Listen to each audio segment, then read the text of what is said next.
Traders mind நண்பர்களுக்கு சிறப்பு வணக்கம். நம்ம டிஸ்க்ளைமர் எடுத்துக்கிறோம். நம்ம செபி ரிஜிஸ்டர் அட்வைசர் அறிவோ கிடையாது. நம்ம இங்கே பேசக்கூடிய எல்லாமே தகவலாக மாத்திரமே பார்க்கப்பட வேண்டும். இது யாருக்கும் முதலீடு சம்பந்தமாகவோ பங்குகளை வாங்கவோ விற்கவோ நம்ம எந்த ஆலோசனையும் கொடுக்கப்படல.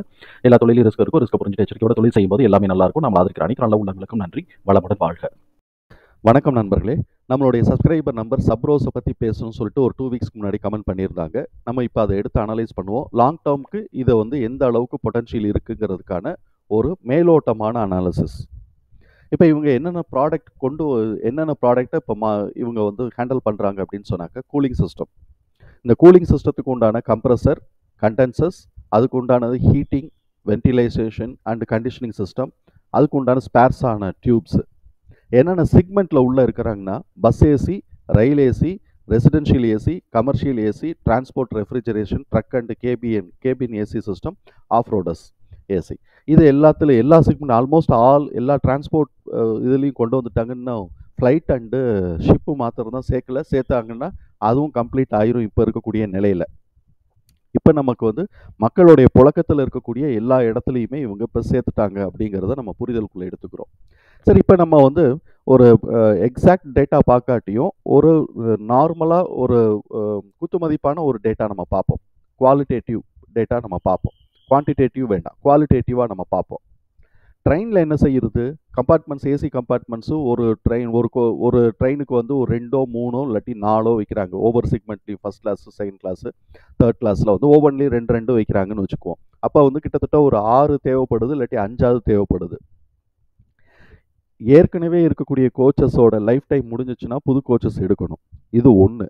இன்னைக்கு ரயில்வேவோட தூரத்தை கவரேஜை பெருசுபடுத்திக்கிட்டே இருக்கிறாங்க. அதனால புதுசாக ட்ரெயின்ஸ் எல்லாம் போடுறாங்க. வந்தே பாரத் மாதிரி புதுசாக ட்ரெயின் போடுறாங்க.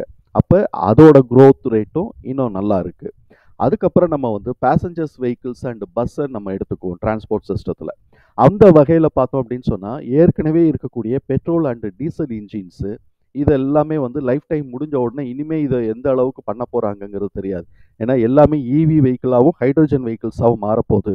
அப்படி வரும்போது எல்லாமே புது பஸ்ஸு, புது காரு அப்படித்தான் மாறப்போகுது. அப்போ இன்னைக்கு நாட்டில் எவ்வளோ தூரம் நான் இவி வெஹிக்கிள்ஸ், ஹைட்ரஜன் வெஹிக்கிள்ஸ் நமக்கு இல்லை, நான் இவி வெஹிக்கிள்ஸ் இருக்கோ அது எல்லாமே ஒரு 15 இயர்ஸுக்குள்ளே ஃபுல் டிரான்சிஷன் மாறணும். இப்போ இன்னைக்கு வாங்கினது ஒரு 15 இயர்ஸ் கழிச்சு அதுக்கு லைஃப் டைம் இருக்குன்னு வச்சுக்குவோம். ஃபுல் டிரான்சிஷன் ஒரு 15 இயர்ஸுக்கு மாறணும். அப்போ கம்ப்ளீட் க்ரோத் புது செக்மெண்ட்டுக்குள்ளே உள்ள போகிற மாதிரியானது லெவலில் இருக்குது. அப்போ இன்னைக்கு நமக்கு பார்த்தோம் அப்படின்னு சொன்னால், டிரான்ஸ்போர்ட் சிஸ்டத்தில், டிரான்ஸ்போர்ட் வெஹிக்கிள்ஸில் கம்ப்ளீட்டாக டிரான்சிஷன் ஆகுது. அப்போ நமக்கு இந்த சப்ரோஸ் மாத்திரம் இல்லை, நமக்கு பஸ் அண்ட் ட்ரக் வச்சுருக்கக்கூடிய கம்பெனிஸ், கார் ப்ரொடியூஸ் கம்பெனிஸ் எல்லாமே அடுத்து வரக்கூடிய நல்ல இறக்கத்தில் நம்ம இன்வெஸ்ட் பண்ணி வச்சுக்கிட்டோம்னா நெக்ஸ்ட்டு 15 இயர்ஸுக்கு பார்த்தோம் அப்படின்னு சொன்னோம்னாக்க அதுக்கான ஸ்கோப் நிறையவே இருக்குது அப்படிங்கிறத நம்ம புரிதலுக்குள்ளே எடுத்துக்கிறோம். அதே மாதிரி கமர்ஷியல் ஏசி, அதுக்கப்புறம் அதில் இருக்கக்கூடிய இந்த கூலிங் சிஸ்டம், ரெஃப்ரிஜரேஷன் சிஸ்டம். இன்னைக்கு நமக்கு பார்த்தோம் அப்படின்னு சொன்னாக்க டிரான்ஸ்போர்ட்டேஷன், இப்போ டிரான்ஸ்போர்ட்டேஷன்ஸ்குள்ளே நம்ம பார்த்தோம் அப்படின்னு சொன்னால் இதெல்லாம் இனிமேல் ஃப்யூச்சரில் நிறைய நீடட் ஆக போகுது. அப்போ இதுக்கான டிமாண்டும் ஜாஸ்தியாக இருக்குது. அதே மாதிரி இந்தியாவில் ஏசி, ரெஃப்ரிஜரேட்டரோடைய டிமாண்ட் சப்சிக்வெண்ட்டாக இன்க்ரீஸ் ஆக போகுது. இந்த 15 இயர்ஸில் மிடில் இன்கம் குரூப் எல்லாம் அப்பர் கிளாஸஸ்குள்ளே போவாங்க. சோஷியல் கிளாஸ் செக்மெண்ட்டில் லோயர் கிளாஸில் இருக்கிறவங்க எல்லாம் மிடில் கிளாஸஸ்குள்ளே வருவாங்க. அப்படி வரும்போது அதோட டிமாண்டும் இன்னும் கொஞ்சம் இன்க்ரீஸ் ஆகுது அப்படிங்கிறதையும் நம்ம புரிதலுக்குள்ளே எடுத்துக்கிறோம். ஸோ இப்போ டோட்டலாக இந்த ப்ராடக்ட்டுக்கான டிமாண்டு இன்னும் ஒரு நெக்ஸ்ட் 15 இயர்ஸுக்கு நல்லா இருக்குது அப்படிங்கிறத நம்ம முதல்ல புரிதலுக்குள்ளே எடுத்துக்கிறோம். அது எவ்வளோ ஃபாஸ்ட்டாக 15 இயர்ஸ்ன்னு நம்ம சொல்கிறோம், எவ்வளோ ரேபிடைசேஷனில் எவ்வளோ சீக்கிரமாக கவர் பண்ணுறாங்கன்னா 7 இயர்ஸ்லேயே கூட கவர் பண்ணலாம். ஏன்னா இருக்கக்கூடிய எல்லா பழைய டீசல் வெஹிக்கிள்ஸ் எல்லாத்தையும் எடுத்து போட்டு ஒரே வருஷத்துலேயே கூட இவங்க மேலே ஏற்றி கொண்டு போகலாம் சேல்ஸ் எல்லாம். நம்ம இப்போ நம்ம நார்மல் ரேட்டுக்கு 15 இயர்ஸ்ன்னு நம்ம சொல்கிறோம். அது ரேபிட் இம்ப்ளிமெண்டேஷன்ஸ் வந்துச்சு அப்படின்னு சொன்னால் 15 இயர்ஸுங்கிறது 7 இயர்ஸ்லேயோ 10 இயர்ஸ்லேயோ கூட கம்ப்ளீட் ஆகலாம். அப்போ எப்படி போனாலும் 5 வருஷம், 7 வருஷம், 10 வருஷம், 15 வருஷம் நம்ம கணக்கில் எடுத்துக்கலாம். சரி, இது லோக்கல் டிமாண்டை பற்றி பேசுகிறோம். இதே மாதிரி இவங்களுக்கு எக்ஸ்போர்ட்டு, நம்மளுடைய நெக்ஸ்ட் காம்படிட்டர் சைனா தான் இதில் மேஜராக வரான்னு வச்சுக்குவோமே. அங்கேயும் நமக்கு இன்ஃப்ளூயன்ஸ் பண்ணுறதுக்கான வாய்ப்புகள் நிறைய இருக்குங்கிறது நம்மளுடைய பார்வை. அதனால இது லாங் டேர்முக்கு நல்ல ஸ்டாக்காக தான் பிஸ்னஸ் ஆஸ்பெக்டில் எனக்கு படுது. இப்போ இவங்களுடைய கிளைண்ட்ஸ் எல்லாம் நம்ம பார்த்தோம்னாக்கா பேசஞ்சர் வெஹிக்கிள் செக்மெண்ட்டில் ஆல்மோஸ்ட் எல்லாருமே வந்துட்டாங்க. எக்ஸ்போர்ட் ஆப்ஷன் வேறு இருக்குது. ஸோ இப்போ டாடா, மாருதி, மஹிந்திரா, ரெனால்ட், ஃபோர்ஸ் இவங்கெல்லாம் வந்து உள்ளே வந்துட்டாங்க. கமர்ஷியல் வெஹிக்கிள் செக்மெண்ட்லேயும் இப்போ நமக்கு இருக்கக்கூடிய எல்லாருமே வராங்க. இசுசு, அசோக் லைலாண்ட், டென்சோ இது எல்லாருமே வந்துடுறாங்க. இந்தியன் ரயில்வே செக்மெண்ட்லேயும் அவங்க இருக்கிறாங்க. அதுக்கப்புறம் இவங்களுக்கு ரெசிடென்ஷியல்ஸில் வரும்போது ஓல்டாஸ், ஹைரர், இது ஹேவல்ஸ் எல்லாருமே உள்ளே வந்துட்டாங்க. இப்படி வந்து பார்த்தோம் அப்படின்னு சொன்னோம்னாக்க ஃபுல் கவரேஜ் நல்ல லீடிங் கம்பெனிஸ் எல்லாமே இவங்களுடைய கஸ்டமர்ஸ் அண்ட் கிளைண்ட்ஸாக இருக்கிறாங்க. இது சப்சிக்வெண்ட்டாக எக்ஸ்பேண்ட் ஆகிறதுக்கான பாசிபிலிட்டிஸ் இருக்குங்கிறதையும் நம்ம புரிதலுக்குள்ளே வச்சுக்குவோம். அப்போ லாங் டேர்ம் இன்வெஸ்ட்மெண்ட்டுங்கிறது நம்ம வந்து குறைஞ்சது ரேபிட் இம்ப்ளிமெண்டேஷன், ரேபிட் டிரான்ஸ்லேஷன் நடந்தால் கூட, ரேபிட்னா ரொம்ப சீக்கிரமாக 15 வருஷம் ப்ரொஜெக்ட் பண்ணுறது நம்மளுடைய கெப்பாசிட்டி எக்ஸ்பேன்ஷன் மூலமாக எவ்வளோ சீக்கிரமாக நம்ம வந்து உள்ள அதை அந்த நாளை குறைச்சி எவ்வளோ சீக்கிரமாக கவர் பண்ணுறோங்கிறது ரேபிட். அப்போ அந்த ரேபிட் இம்ப்ளிமெண்டேஷன்னா 5 வருஷம், 7 வருஷம், 10 வருஷம், 15 வருஷத்துக்கான ஸ்கோப் இருக்குங்கிறத நம்ம புரிதலுக்குள்ளே வச்சுக்கிறோம். அப்படி வரும்போது இது லாங் டேர்முக்கு நம்ம கன்சிடர் பண்ணக்கூடிய முக்கியமான ஸ்டாக்காக தான் நம்ம இதை பார்க்குறோம். அப்படி பார்க்கும்போது இதோடைய பெர்ஃபார்மன்சஸ் இப்போ என்ட்ரு ஆகலாமா அப்படிங்கிறதையும் நம்ம பார்த்துக்கணும். எது சரியான லாங் டேர்முக்கு, எது சரியான என்ட்ரி பீரியடு. ட்ரேடிங்க்கு வந்து எப்போ வேணாலும் என்ட்ரி ஆகிக்கலாம். நம்ம எப்பப்பெல்லாம் நமக்கு வந்து அப் ட்ரெண்ட் கிடைக்குதோ, எந்த டைம் லெவலில் டைம் ஃப்ரேமில் வந்து அப் ட்ரெண்ட் கிடைக்குதோ அங்கங்கே ப்ராஃபிட் புக் பண்ணுறவங்களும் இருப்பாங்க. நம்ம லாங் டேர்ம்னு பார்க்கும்போது எது நமக்கு சரியான ப்ரைஸு அது வரைக்கும் நம்ம வெயிட் பண்ணணும். அதே மாதிரி எந்த இடத்துல இப்போ ட்ரேட் பண்ணுறாங்கன்னா எந்த இடத்துலலாம் ட்ரேட் பண்ணிக்கிறாமோ அதை வந்து குவார்ட்டர்லியாவோ, மந்த்லியாவோ, வீக்லியாவோ பண்ணிக்குவாங்க. இப்போ நம்ம இந்த கம்பெனியோட பெர்ஃபார்மன்ஸஸை நம்ம பார்ப்போம். ட்ரெண்ட் லைனை பொறுத்த வரைக்கும் ஸ்ட்ராங் பெர்ஃபார்மர் அண்ட் ரேடாருங்கிற கிளாசிஃபிகேஷன்ஸ்குள்ளே வராங்க. ஹை ஃபினான்ஷியல் ஸ்ட்ரென்த் இருக்குது, அஃபோர்டபிலிட்டி இன் வேல்யூஷன், டெக்னிக்கலாக மூமெண்டம் இப்போ நியூட்ரலில் தான் இருக்குது. அனாலிசிஸ் டு ப்ரைஸ் டார்கெட்டாக இப்போ வந்து இது வந்து இந்த குவார்ட்டர் லெவலில் கொடுத்துருப்பாங்க. 832 டார்கெட்டை அப்சைட் பண்ணியிருக்கிறாங்க. இப்போ இந்த கம்பெனிக்கு கடன் நம்ம பார்த்தோம் அப்படின்னு சொன்னோம்னாக்க ஆல்மோஸ்ட் ஜீரோவாக தான் இருக்குது. புதுசாக கடன் வாங்காமல் இருந்தால் சரி. நமக்கு வந்து solvency position, high solvency position எடுக்கிறாங்க, ஹை ரேட் ஆஃப் ரிட்டர்னும் எடுக்கிறாங்க. ஆனால் இப்போ இருக்கக்கூடிய கண்டிஷனில் நம்ம இப்போ லாங் டேர்ம்க்கு என்ட்ரி எடுக்கலாமா அப்படின்னு சொன்னால் பிஇயை பொறுத்த வரைக்கும் 31, பிபியை பொறுத்த வரைக்கும் 4. இது கொஞ்சம் கரெக்ஷன் வர்றதுக்கு வெயிட் பண்ணலாம் அப்படிங்கிறது நம்மளுடைய புரிதலாக இருக்குது. கன்சஸ்டன்ஸ் ரெக்கமெண்டேஷன்ஸில் 3 அனாலிசிஸ் ஸ்ட்ராங் பை கொடுக்குறாங்க. இப்போ குவார்ட்டர்லி பெர்ஃபார்மன்ஸை பொறுத்த வரைக்கும் செப்டம்பர் 2024, செப்டம்பர் 2023 கம்பேர் பண்ணும்போது நெட் ப்ராஃபிட் வந்து 36% இன்க்ரீஸ் ஆகிருக்கு, ரெவென்யூ 2% இன்க்ரீஸ் ஆகிருக்கு.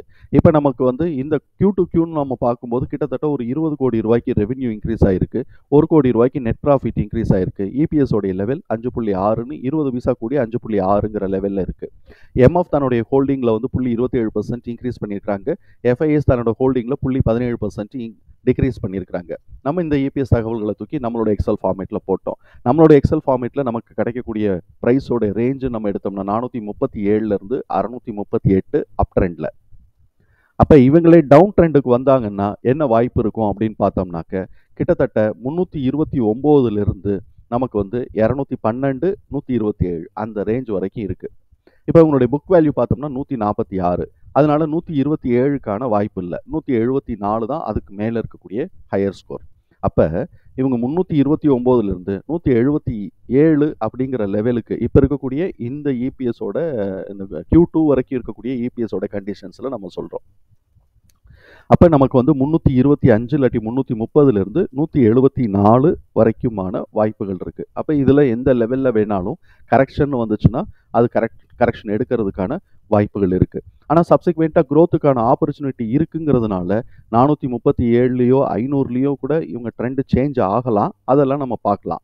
ஆனால் கரெக்டிவ் ட்ரெண்டுன்னு வந்துச்சு அப்படின்னு சொன்னால் இந்த ரேஞ்சுக்குள்ளே எங்கேயோ நமக்கு வரும். அப்போ இந்த ரேஞ்சு கிட்டக்க வரும்போது இந்த ரேஞ்ச் வித்தின் த ரேஞ்சுக்குள்ளே நம்ம வந்து இன்வெஸ்ட்மெண்ட் லாங் டேர்ம் பிளான் பண்ணினோம் அப்படின்னு சொன்னோம்னாக்க சரியாக இருக்குங்கிறது என்னுடைய புரிதல். 4 குவார்ட்டருக்கு நான் போட்டு பார்த்துட்டு 4 குவார்ட்டர்லையும் இதில் வந்து ஒரு 50 ரூபா 60 ரூபாவோட டிஃப்ரென்சஸில் தான் இருக்கே தவிர்த்து பெரிய டிஃப்ரென்சஸ் இல்லை.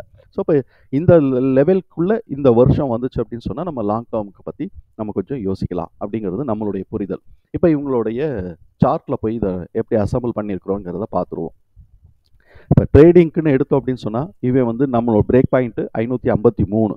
இப்போ இவன் சப்போர்ட் 553 பிரேக் பாயிண்ட்லேயோ இல்லை S1லேயோ S1ங்கிறது 535லேருந்து 490, S2 468லேருந்து 437 எடுத்துட்டு இவன் திருப்பி மேலே போகிறதுக்கான வாய்ப்புகள் ஒரு சின்ன புஷ் கொடுக்கலாம். அப்படி கொடுத்தாங்க அப்படின்னு சொன்னால் R1 638, நமக்கு வந்து R2 847லேருந்து 899. இதுக்கு நடுவில் நம்ம கன்சிடர் பண்ண வேண்டிய ப்ரைஸு 697லேருந்து 711. ஆனால் இப்போ டவுன் ட்ரெண்ட் இனிஷியேட் ஆகியிருக்கிறான். இது வந்து சஸ்டெயின் ஆகி கண்டினியூ ஆச்சு அப்படின்னு சொன்னால் S2ஓ S3ஓ S4ஓ வர்றதுக்கான வாய்ப்புகள் இருக்குங்கிறது நம்மளுடைய புரிதல். இப்படியே இவன் நான் மேலே ஏறி கொண்டு போய் அடிச்சு நிமித்துறேன் அப்படின்னு சொன்னால் R3 940 to 965 இருக்குது, 1100 வரைக்கும் பொட்டன்ஷியல் இருக்குது. ஆனால் நான் 940 to 965 வரைக்கும் நான் இங்கே மார்க் பண்ணியிருக்கிறேன். அப்போ நம்ம லாங் டேர்ம் கன்சிடர் பண்ணும்போது இது S2க்கு கீழே S3 S4 இந்த ரேஞ்சிலையோ இல்லாட்டி இதோடைய மிட் பாயிண்ட் ஆனது 437லேருந்து 329 இதுக்கான மிட் பாயிண்ட்டை போட்டு நம்ம கால்குலேட் பண்ணிக்கணும். கிட்டத்தட்ட 100 ரூபானா 50 ரூபா, அப்போ 370 அப்படிங்கிறதையும் நம்ம இந்த இடத்துல ஒரு கோடு போட்டுக்கலாம். 370 இது ஒரு மிட் பாயிண்ட் லெவல். இந்த 370 நம்ம வந்து மிட் பாயிண்ட் லெவல். இதில் எங்கேயாவது ப்ரைஸ் அட்ஜஸ்ட் ஆகும்போது நம்ம லாங் டேர்முக்கான என்ட்ரி சாய்ஸாக நம்ம வந்து கருதுறதுக்கான வாய்ப்புகள் இருக்குங்கிறது என்னுடைய புரிதல். தகவல் நமக்கு பயனுள்ளதாக இருந்ததுன்னா சங்கருக்கு ரொம்ப சந்தோஷம். நம்மளை ஆதரிக்கிற அனைத்து நல்ல உள்ளங்களுக்கும் நன்றி. வளமுடன் வாழ்க. நன்றி நண்பர்களே.